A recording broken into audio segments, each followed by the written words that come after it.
emoție, fiindcă văd o sală plină de entuziasm și de mustin de creativitate.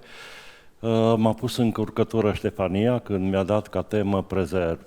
Sigur că m-am uitat pe Wikipedia, prezerv și în engleză și în română ar fi, în primul rând în română este ciudat că începe a prezerva, deci e foarte tipic dublarea aceasta ca să nu caute o imersie în profunzime, dar prin prezerv și în engleză și în română se înțelege a îngriji, a reține, a rezerva, dar într-un sens nu neapărat de depozitare, cel puțin după mine, ci într-o zonă, într-un interval ciudat, care stă de la posibilitatea arhivării, de o arhivare activă care poate fi oricând adusă din mnemonicul pasiv în mnemonicul activ și în același timp, la celălalt capăt de interval, este un fel de îngrijorare, un fel de asumare de gardian, de partener, de însoțitor a unui flux care merge într-o direcție sau mai multe direcții, astfel încât să fie protejat de avarieri, să fie protejat de tot ce s-ar putea întâmpla să-i tulbure starea de existare din această activă și evolutivă. Însă revin la faptul că ultima întrebare care a apărut pe ecran era dacă iubiți fotografia. V-ați sculat foarte mult, recunosc că și eu iubesc fotografia, cum iubesc foarte multe lucruri.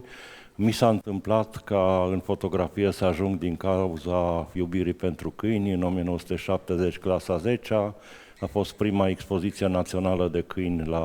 din România la Oradea. Aveam 2 aparate pe raft câștigate la concursuri de benzi desenate. Un coleg mi le-a încărcat, mi-a arătat cum se lucrează, de atunci nu mi-ajung clișeele nici pe film, nici pe carduri. Face parte din buchetul de pasiuni, fiindcă gândindu-mă și la înțelesul cuvântului prezerv,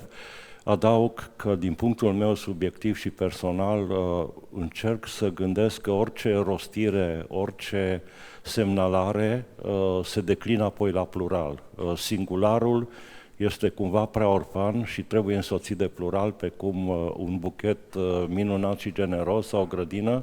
Desigur că ai ca și într-un dans de grup momentele în care solistul sare în mijlocul dansului și își execută partea lui de ardere, după care se reîntoarce în grup. Așa și în cazul fotografiei este doar una din minunatele și magicele povestiri despre cum putem să luăm contact cu lumea, să ne apropiem, să o cunoaștem, să ne facem cunoscuți și neapărat să o povestim, chiar dacă mai întâi se întâmplă ca monolog, ne o povestim nouă înșine și apoi după aceea o povestim celor apropiați sau publicului larg, cum spune publicul expert sau publicului general. Fotografia a apărut ca foarte ciudat, iarăși în această declinare de direcție, a apărut ca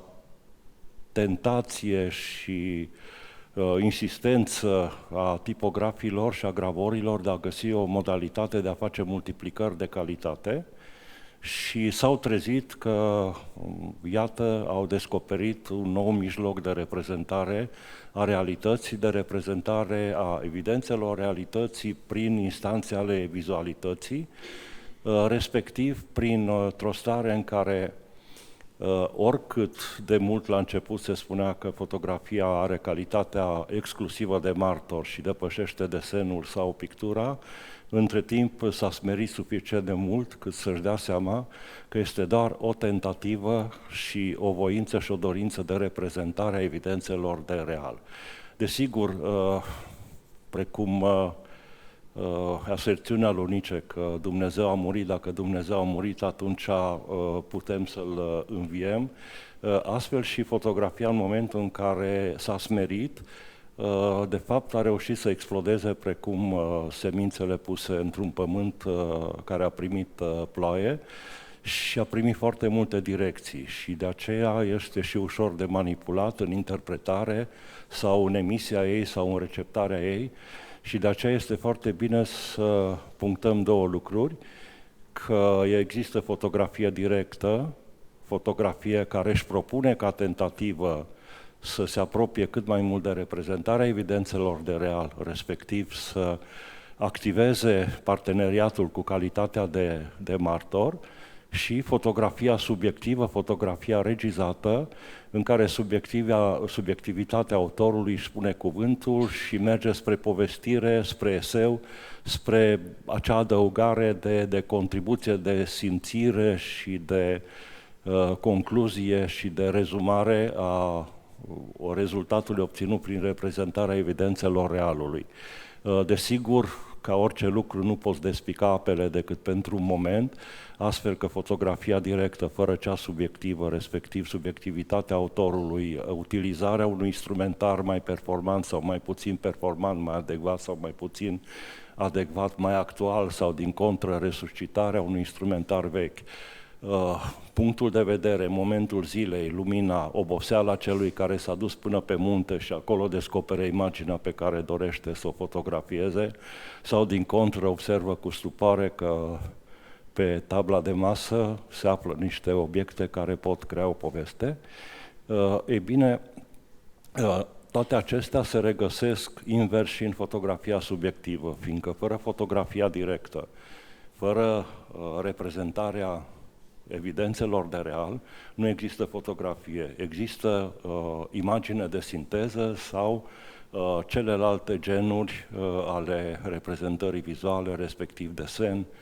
caligrafia și ilustrația până la un punct, pictura, sculptura, ceramica. Ei bine, în cazul de față am să încerc să aleg din acest buchet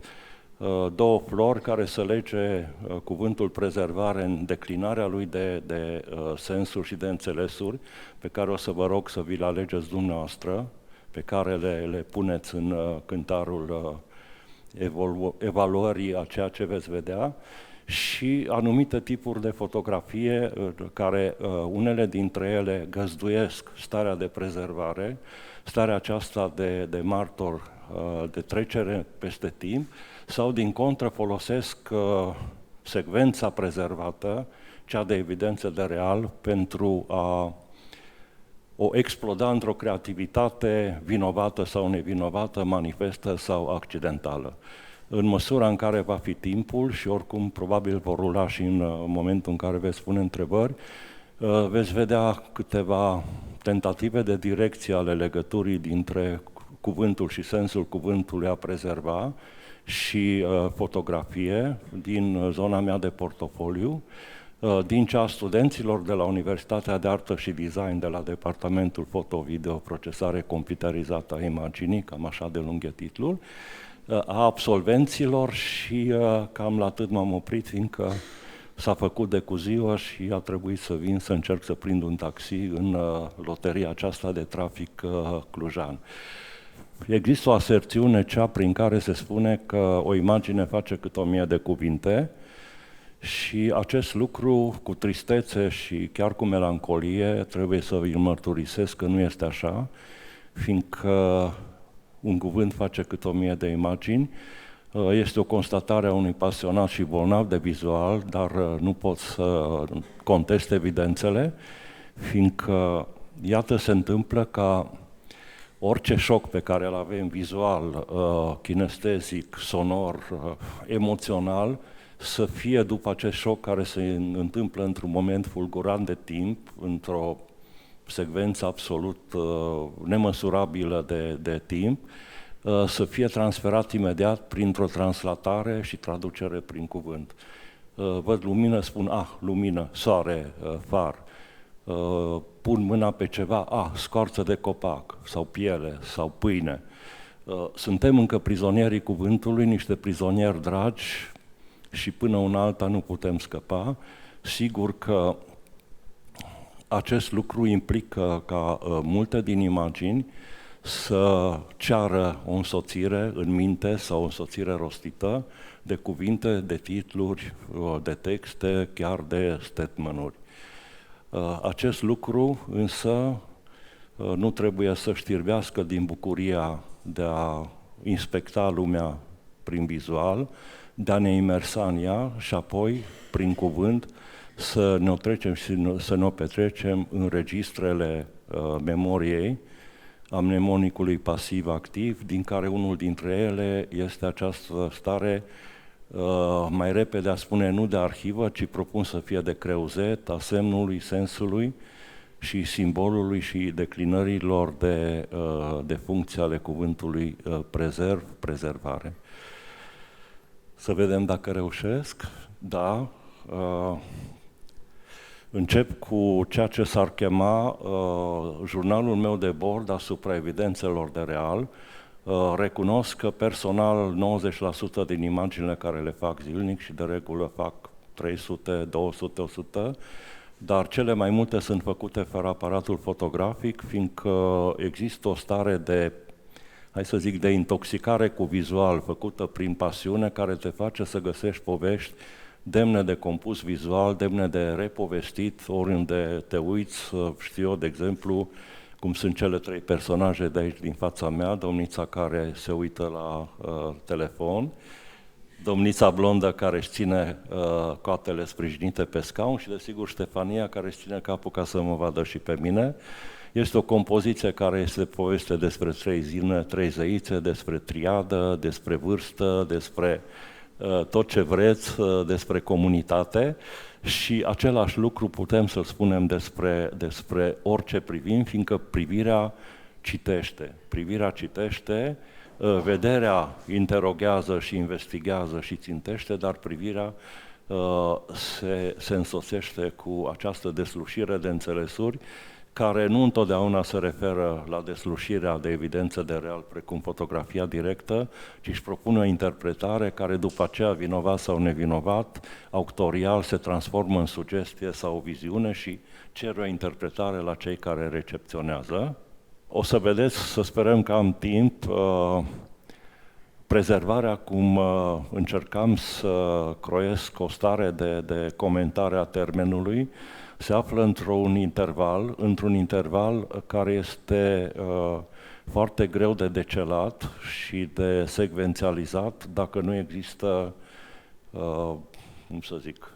o însoțire și o explicare, fiindcă dacă această imagine este făcută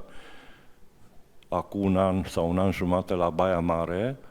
și vorbește despre faptul că cu melancolie și nostalgie cartea ca obiect, cartea ca și comoară a însoțirii noastre, sub forma ei de punere de pagini și de conținut între scoarțe, cum li se spunea coperților în secolul XVI în țările române, a devenit o stare de excepțional și în același timp, da, este o imagine care putea să fie făcută și la 1980 și la 1970, dar trebuie să vorbesc despre asta dacă vreau să-i găsesc locul, fiindcă ce vedeți este o imagine făcută în 1978. Iarăși vorbim de faptul că există o tare de subiectivitate care, de exemplu, pentru cei care citesc, pentru cei care utilizează textul sau semnele cuantificabile printr-un algoritm de convenție, precum cifrele sau precum literele și cuvântul și formulele fizice sau matematice, solicită ca 2 interlocutori să fie cât de cât la un nivel de asemenea pentru a înțelege și a se înțelege. În zona de vizual acest lucru nu există, diferențele sunt foarte mari și depinde odată de talentul, harul, darul și norocul celui care înregistrează și propune o reprezentare de real să găsească orizontul de adecvare sau de inadecvare la orizontul de așteptare și de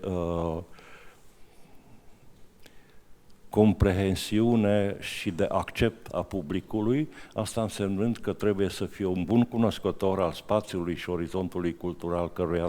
îi se adresează, sau să fie un norocos și el și publicul care recepționează. Vorbim iarăși de o stare a subiectivității, fiindcă dacă vă uitați la această imagine, Este o poveste întreagă, care vizual nu o detailez aici, face parte din altă prezentare. În 1980 fotografiam de zor această stare de tristețe a unei biciclete avariate și abandonate la marginea străzii și prin fața aparatului, stricându-mi imaginea fără să știe de sigur, a trecut acest preadolescent sau real adolescent, care puțin s-a mirat că ce fotografiază ăsta, s-a dus mai încolo, mi-a apărut în cadru cum stătea și s-a uitat și puțin nehotărât și intrigat de ce fotografiez, desigur că a venit să se uite la această bicicletă, a durat o secvență, o singură clipă, am reușit să-l fotografiez beneficiind de alurea lui care se pretează teribil de bine în ceea ce numesc eu caligrafii pe partitură, fiindcă semnele vizuale sunt asemenea notelor muzicale, trebuie puse pe o partitură, pe o structură imaginară care de regulă este constituită din linii aparținând geometriei plane, verticale, orizontale, diagonale, arcuri de cerc, elipse, cercuri pătrate și care în întretăieri produc centre de interes centrale sau centre de interes secundare. Sigur, cunoscând această regulă, o respect sau nu, fiindcă ca să poți să fii neconvențional și creativ, nu este rău să cunoști gramatica și să cunoști, hai să zic, convenționalul statutat ca și cutumă până atunci. Ca să prezervi o memorie a locului și o evidență de real, trebuie să fii acolo. Degeaba stai aici în discuție cu dumneavoastră și te simți bine dacă nu ești la belvedere, să prinzi tocmai, de exemplu, un cal scăpat dintr-un țarc și care aleargă liber pe deal și printre copaci și oameni. Am găsit undeva lângă Abrud un muzeu, o casă memorială, în care, dacă puteți citi, este un mesaj trist și frumos în același clip. Aici odihnește măria sa, țăranul român, și care spune foarte multe despre această stare de nostalgie și de rupere permanentă de prezentul contemporan, a stării de ruralitate. Anul trecut am reușit să prind la Abrud un târg la Câmpeni, nu la Abrud, un târg de animale, un târg la modul clasic, cum n-am mai văzut din copilărie. Anul acesta n-am mai avut șansă, fiindcă a fost interzis și închis datorită primeștiei pestei porcine, care a fost și folosită și real și manipulant pentru a regla niște lucruri economice în favoarea unora sau altora. Și o să vedeți, dacă reușesc să ajung și la acel folder, ce înseamnă intervalul de timp în care se aștern evidențele de real în însoțirea lor cu timp și spațiu. Este o imagine de acum 2-3 ani făcută la Cluj, pe strada Iuliu Maniu, cu acordul Domnului. Recunosc că nu întotdeauna cer acordul, mai bine prefer după aia să negociez dacă au fost de acord sau nu, să șterg sau nu imaginea, fiindcă în momentul în care intri într-un dialog din acesta de accept, sigur ființa dispare în favoarea făpturii și rămâne doar caroseria care intră într-un fel de mască. În zona de fotografie se spune că pozează. Ei bine, avem un contemporan, îl recunoaște după toate însemnele, poate chiar e în sală, mai știu eu, și uitați-vă, iarăși un contemporan în timp și în spațiu, aflat în Cluj și pe care îl vedem la fel zilnic și care este prietenul nostru și al tuturor porumbeilor. Aici avem doar un singur ambasador. Iarăși, inevitabil, dacă fotografiem în jos, prezența automobilelor va fi foarte, foarte generoasă ca și stare de expresie, de la ascundere până la eschivare, de la excepționalități de tipul unor motociclete formidabile, până la mașini mai avariate. Dacă ridicăm aparatul în sus, deocamdată ne lovim de caligrafiile firelor electrice care împâzesc tot orașul și care fac ca arhitectura clujană să fie zgâriată vizual tot timpul de aceste, până la urmă, necesități ale stării de civilizație actuale, până când, sigur, se va putea rezolva altfel și se vor putea îngropa în pământ. Recunosc că nu am un stil anume, probabil în zona de fotografie ultra-creativă veți vedea ceva ce poate purta o semnătură, fiindcă cu bucurie încerc să surprind tot ce înseamnă proximitate sau proximitate spre depărtare, fiindcă fotografia, iarăși, este la modul ciudat, în afară de câteva excepții, deci fotografierea cu dronă, fotografierea din avion, din spațiu cosmic, pentru fotograful care are un aparat în mână și stă pe pământ, este o fotografie de apropiere. După 6-7 metri, 10 metri, orice teleobiectiv puternic ai, devine o fotografie de consemnare și nu o fotografie în care poți pune în evidență particularitățile de întrupare, respectiv detaliile de pe cămașă, detaliile de pe față, totul se șterge sau dacă reușești să faci acest lucru, înseamnă că trebuie să ai 3 mătuși bogate în America care să fii decedat și să-ți fi dat moștenirea lor. O altă discuție despre ce înseamnă fotografia ca și,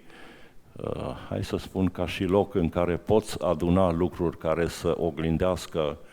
în actualitatea concretă și peste timp evidențele de real la care ai fost martor, actor, regizor sau pur și simplu figurant, este diferența între fotografia color și fotografia negru. Fotografia color pentru fotograf este un pariu, dar și o durere foarte mare, fiindcă de regulă realitatea concretă în care te înșurubezi ca și fotograf este mult mai generoasă ca și calitatea cromaticii față de ce poți obține tu cu instrumentarul tehnic pe care îl folosești și oricum foarte greu te poți adecva la o reprezentare, dacă dorești să faci o fotografie directă, la o reprezentare foarte exactă a realității și a evidențelor de real, fiindcă ai culori ori sub calitatea celor înconjurătoare sau culori împinse mult mai în sus, care sunt deja un spectacol cromatic, pornind de la ceea ce ai văzut, dar nu reprezintă ce ai văzut. Fotografia al negru are, sigur, dincolo de aceste deficiențe, că nu are culoare, are însă o altă stare și o compar în literatură cu poezia față de acea color care ar fi romanul și zona de texte critice, fiindcă fotografia al negru e o stare de rezumare care te lasă să interpretezi tu puțin mai liber ceea ce ai văzut, să cântărești sugestia, viziunea și ceea ce propune fotograful, știind cumva din portofoliul tău de cunoștințe că un cer e albastru și nu este verde decât în foarte puține cazuri, că o clădire este făcută din materiale de construcții, dacă e mare, și mai puțin că este făcută din paie, și pe deasupra, părerea mea, în zona mea de cântărire și de reflex asupra fotografiei, este că ființa umană, invadată de tot ce în jurul ei, de la informații la topologia locului, are nevoie de un instrument sau de instrumente pentru o stare de sinteză ca să poată judeca cât mai eficient și cumva într-o secvențialitate de înșurire logică lucrurile care îi se întâmplă, care le vede, care se le simte. Fotografia în negru oferă acest lucru pentru reprezentarea evidențelor de real. Mă voi opri la această imagine, toată lumea când o vede spune e o fotografie regizată, iarăși fără cuvânt așa și pare, fiindcă este vorba de o aventură fotografică, un workshop făcută cu o fotografă excepțională, Crina Prida, și care ne invitase pe 2 prieteni, tot fotografi, să o însoțim în mai multe workshop-uri. Unul se făcea pe zona de terminare a Clujului, în zona de începerea satului Gheorgheni, și era un manechin, cred că 2 manechine și desigur un model feminin care acta în vestimentații cât mai fanteziste printre aceste manechine. Cât fotografiam noi pe acolo, a venit acest domn care, iar e o fotografie a nuului, a daului prin nu. Domnul nu este cioban, este pensionar, a lucrat la CUG, are 3 apartamente, i-a murit soția, 2 date în chirie, fiindcă i-au plecat copiii în Spania definitiv. El stă cam toată săptămâna în locuința lui din Mărăș, dar de mic este pasionat de creșterea oilor, drept care și-a cumpărat un mic loc în care a făcut o stână de oi la marginea Clujului, are un angajat permanent, dar în weekend merge el să fie ciobanul cioban și, desigur, discutând, aflând toate astea, stând la o țigară, cred că am avut și ceva Coca-Cola, nu știu dacă era vin sau Coca-Cola. Cert e că, cum ne-am deplasat la un moment dat, ducând foarte multe lucruri, accesorii fotografice, manechinul a rămas să îl luăm după ce le depozităm pe toate într-un loc și numai ne-am trezit că l-au luat în brațe și a venit spre noi. Oile s-au luat după el, au făcut un triunghi cu țapul chiar în față și iată că avem o imagine care poate suporta 1001 de povești, fiindcă cuvântul este necesar și în cazul acestei imagini.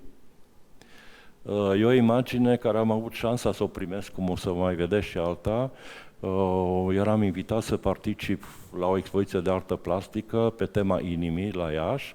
și căutam subiecte și modalități de a le face, de a le transpune în practică. Am ajuns la Târgul de Vechituri, la celebru Oser, care este, noi îl numim Fotodrom, ca și Târgul de la Negreni, fiindcă compozițiile spontane care se creează prin depunerea mărfii excedează posibilitatea unui fotograf sau unui artist plastic de a le depozita sau de a le întreține și pentru un fotograf, cum am zis, este Fotodrom. Ei bine, am găsit două ipostaze ale inimii, drept care am și cumpărat această inimă, care e o cutie care conținea foarte multe lucruri, a făcut obiectul unui imaj fotografic suprapus peste o pictură de-a mea și translatat în mai multe succesivități de modelare în laboratorul digital, dar am și avut ocazia să-l fotografiez pe acest dăruitor de inimă. Aici este fotografia care am făcut-o față de cea care n-am făcut-o. Este făcută la începutul anilor 90 în Oradea și s-ar putea să stea sub acel generic cine a fost la început oul sau găina, ceea ce este foarte relevant dacă semnătura fotografiei poartă numele de Găină Dorel. Și în contextul acesta de prezervare-neprezervare am și un mare eșec pe același tip de mese de ciment. La începutul anilor 90 am găsit, cum am tot timpul aparatul la mine, un nene moș bade, să-i spunem cum să-i spunem, tot așa cam din zona mai de deal și munte, care oferea spre vânzare, probabil să-și facă niște bani, două găini, dar care erau ca găinile de gostat, erau ciupilite, deci erau goale, erau nude și, fără să-și creeze o stare de scenariu, pusese cele două găini, ca să nu le pună direct pe masa de ciment, pe niște pagini de reviste. Acele pagini de reviste erau luate dintr-o revistă erotică, ajunsă nu știm cum la el, că bănuiesc că nu era abonat și desigur că erau niște domnițe la fel de goale ca și găinile care le protejau. Și sigur că într-un entuziasm autorial în care am zis, mamă, am dat lovitura, adică Găină Dorel fotografiază găini goale puse pe domnițe goale, i-am împărtășit entuziasmul proprietarului acestei întâmplări, care la început a zis da. Și când s-a pus pe buton, a zis da, m-am răzgândit, nu mai faceți. Nu știu ce a fost în mintea lui. Desigur că puteam să apăs pe buton, însă una din filozofiile mele este ca în momentul în care subiectul fotografiat, fie animal, fie peisaj chiar, sau fie, știu eu, vânt sau nor sau om, are o reticență, prefer să renunț ca să știu că celălalt fotograf care se va mai întâlni cu personajul respectiv va fi bine privit și nu va fi privit cu suspiciune sau chiar cu supărare. Desigur că între timp am descoperit că și asta se declină la plural, fiindcă această renunțare, care să zicem poate fi privită și într-o cheie morală severă sau măcar smerită, este partenerizată sau parazitată de faptul că pot povesti aceste imagini, deci iară cumva n-am renunțat la ele, fiindcă am reușit să le iau în portofoliul meu personal. Desigur, câteodată imaginea singură nu ajunge și de aceea declinările fotografiei sunt și cinematografia și videografia, dar încă în corpul ei identitar avem seria secvențială, seria narrativă, asamblajul sau colajul. Și aici am ca tot ce înseamnă bucurie, tristețe, melancolie și nostalgie a întâlnirii cu o lume rurală care sigur nu va mai fi. Iarăși o întâmplare de prezervare a unui moment, în 1977 cu fosta mea soție, ne plimbam la Oradea pe malul Crișului repede și timp de câteva zile, în început de octombrie,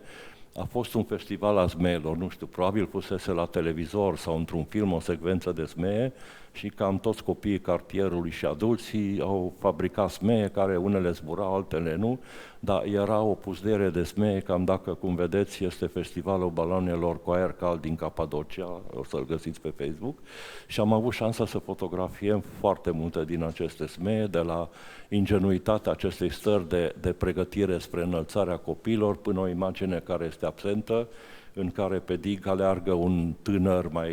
mai spre maturitate, încercând să înalțe un zmeu sub formă de stea cu 5 colțuri și în spate se văd coșurile de la lumină. Ștefania îmi spune că gata, așa că o să rog să treacă la zona de fotografie creativă. Tot ce vă pot spune este că după ce anul care a urmat n-au mai fost, că după 20 și ceva de ani am reușit să găsesc pus pe internet de cineva câteva imagini din acestea vechi, din anii 77-80,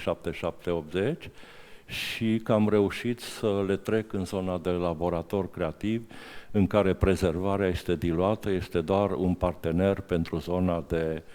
călătorie înspre imaginar. Iarăși vorbesc foarte mult despre faptul că noi suntem martori a unei secvențe de actualitate acută, dar suntem păstrători, ambasadorii sau vestitorii unor scurt circuite de timp care poate fi pus sub semnul memoriei. Și aici veți vedea câteva imagini în care aveți desenele mele, inclusiv portretul lui Lenin, fotografii vechi, fotografii noi, rebooturi găsite în atelierele acestea care fac fotografii color, un autoportret, o armată care o făceam ca să eliberez negrii din Africa supriți de capitaliști, că așa era ideologia vremii, un papagal pe care n-am reușit să-l colorez până la capăt, fiindcă s-a terminat ora de pozat cu el și a trebuit să plec, modelul țigăncii, respectiv a personalului feminin rom, care se găsea în casele, hai să zic, casele clasei medii, să spunem mic burgheze, și în reviste apăruse deja eroina muncii socialiste, femeia care conduce tractorul, sigur cu aceste inserții de glamour interbelic.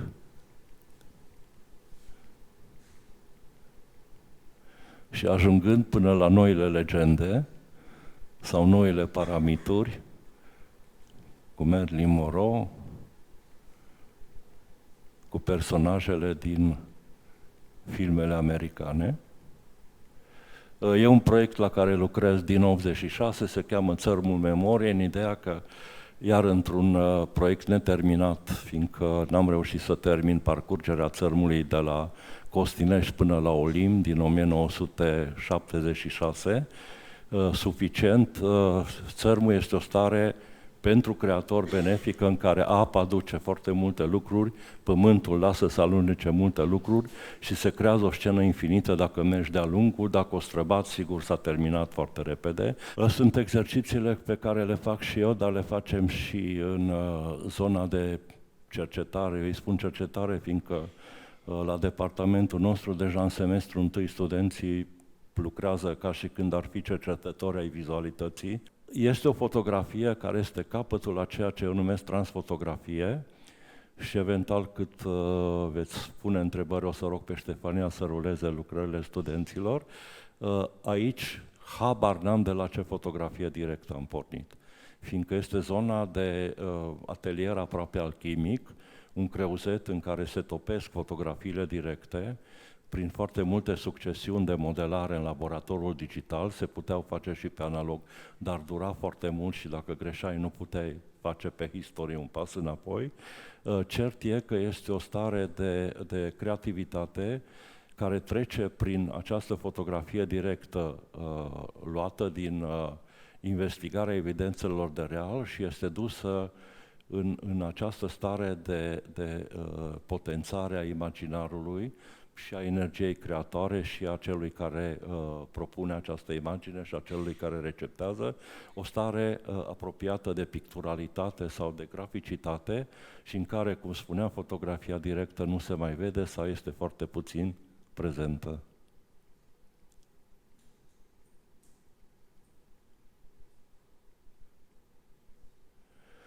M-aș opri aici și aș ruga-o pe Ștefania doar să pună cele două foldere de la studenți. Primul folder este al Emei Motrescu,